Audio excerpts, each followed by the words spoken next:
আচ্ছা বলুন তো, দাগ ভালো নাকি খারাপ? জামা কাপড়ে দাগ কেউ পছন্দ করে না, চরিত্রে দাগ সে তো ভয়ঙ্কর। কিন্তু একটা দাগের গুরুত্বই আলাদা, বাঁ হাতের তর্জনীর এই দাগটা। কারণ এই দাগটা আমাদের দেশের মজবুত গণতন্ত্রের সবচেয়ে বড় প্রতীক। আর এই রাজ্যে 2 দফার ভোটে যা হলো, তাতে সেই গণতন্ত্রের জয়টা নিশ্চিত হলো ভোটদানের ক্ষেত্রে সর্বকালীন রেকর্ড তৈরি করে। 4 মে ফল বের হবে।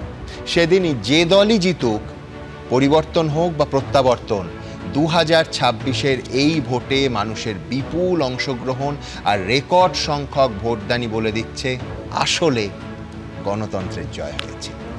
আবার বলছি, মানুষের ভোটে গণতন্ত্রের জয় হয়েছে। আর অবশ্যই ভোট পর্ব শেষ হওয়ার সঙ্গে সঙ্গে শুরু হয়ে গেছে এক্সিট পোল নিয়ে কাটাছেঁড়া। আপনারা জানেন, এই এক্সিট পোলের ফলাফল মেলা নিয়ে আমার প্রচুর প্রশ্ন আছে। আগেও বলেছি, আজ সকালেও বলেছি, কেন এই রিজার্ভেশন?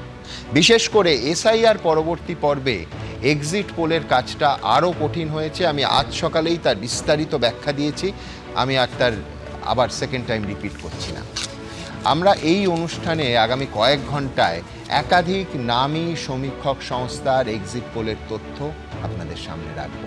তবে আবার বলছি, এক্সিট পোল দেখে নিশ্চিত হয়ে অনেকে এর আগে ফলাফল প্রকাশের দিন চূড়ান্ত হতাশ হয়েছেন। কাজেই আসল ফল এবিপি আনন্দই জানাবে 4 মে সকালবেলায়।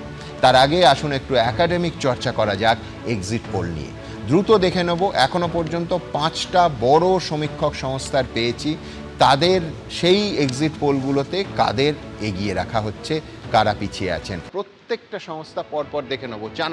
চাণক্যর এক্সিট পোল বলছে যে বিজেপি পেতে পারে 150 থেকে 160টা আসন, তৃণমূল কংগ্রেস পেতে পারে 130 থেকে 140টা আসন, কংগ্রেস পেতে পারে 2 থেকে 4টে আসন, অন্যান্যরা পেতে পারে 4 থেকে 6টা আসন। চাণক্যর ভোটের শতাংশ কি বলছে? চাণক্য বলছে বিজেপি পেতে পারে 43 থেকে 45% ভোট, তৃণমূল পেতে পারে 40 থেকে 43% ভোট, কংগ্রেস পেতে পারে 3 থেকে 6% ভোট, অন্যান্যরা পেতে পারে 8 থেকে 10% ভোট। এরপর যাব প্রজাপোলের এক্সিট পোল বলছে বিজেপি পেতে পারে 178 থেকে 208টা আসন, তৃণমূল কংগ্রেস পেতে পারে 85 থেকে 110টা আসন, অন্যান্যরা পেতে পারে 0 থেকে 5টা আসন। এরপরে দেখব ম্যাট্রিসের এক্সিট পোল বলছে বিজেপি পেতে পারে 146 থেকে 161টা আসন, তৃণমূল কংগ্রেস পেতে পারে 125 থেকে 140টা আসন, অন্যান্যরা পেতে পারে 6 থেকে 10টা আসন। আমি ম্যাট্রিসের এইবার ভোটের শতাংশের হিসেবে আসবো। ম্যাট্রিস বলছে তাদের এক্সিট পোল অনুযায়ী বিজেপি পেতে পারে 43% ভোট, তৃণমূল কংগ্রেস পেতে পারে 41% ভোট, অন্যান্যরা পেতে পারে 16% ভোট।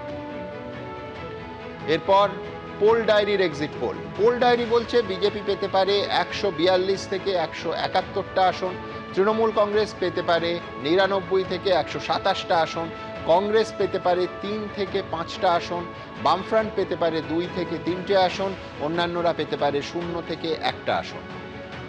এবার পোল ডায়েরির ভোটের শতাংশ হিসেব বলছে বিজেপি পেতে পারে 46% ভোট, তৃণমূল কংগ্রেস পেতে পারে 40% ভোট, কংগ্রেস পেতে পারে 5% ভোট, বামফ্রন্ট পেতে পারে 7% ভোট, অন্যান্যরা পেতে পারে 2% ভোট। এরপরে দেখব পিপলস পালসের এক্সিট পোল। পিপলস পালস বলছে তৃণমূল কংগ্রেস পেতে পারে 177 থেকে 187টা আসন, বিজেপি পেতে পারে 95 থেকে 110টা আসন, বামফ্রন্ট পেতে পারে 0 থেকে 1টা আসন, কংগ্রেস পেতে পারে 1 থেকে 3টে আসন। এবার দেখাবো যে পি মার্কের এক্সিট পোল। পি মার্ক বলছে বিজেপি পেতে পারে 150 থেকে 175টা আসন, তৃণমূল কংগ্রেস পেতে পারে 118 থেকে 138টা আসন, অন্যান্যরা পেতে পারে 2 থেকে 6টা আসন। এরপরে দেখাবো আপনাদের জনমত পোলসের এক্সিট পোল। জনমত বলছে তাদের এক্সিট পোল অনুযায়ী তৃণমূল কংগ্রেস পেতে পারে 195 থেকে 205টা আসন, বিজেপি পেতে পারে 80 থেকে 90টা আসন, কংগ্রেস পেতে পারে 1 থেকে 3টে আসন, বামফ্রন্ট পেতে পারে 0 থেকে 1টা আসন, অন্যান্যরা পেতে পারে 3 থেকে 5টা আসন। এবার আসবো জনমত পোলসের পার্সেন্টেজ। ভোটের শতাংশ হিসেবে তৃণমূল কংগ্রেস পেতে পারে 50% ভোট, বিজেপি পেতে পারে 41% ভোট, কংগ্রেস পেতে পারে 3% ভোট, বামফ্রন্ট পেতে পারে 3%, অন্যান্যরা 3%।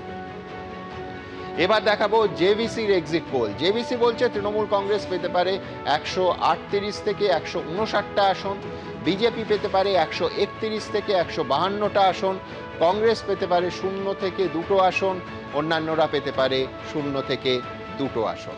এবিপি আনন্দ, এগিয়ে থাকে, এগিয়ে রাখে।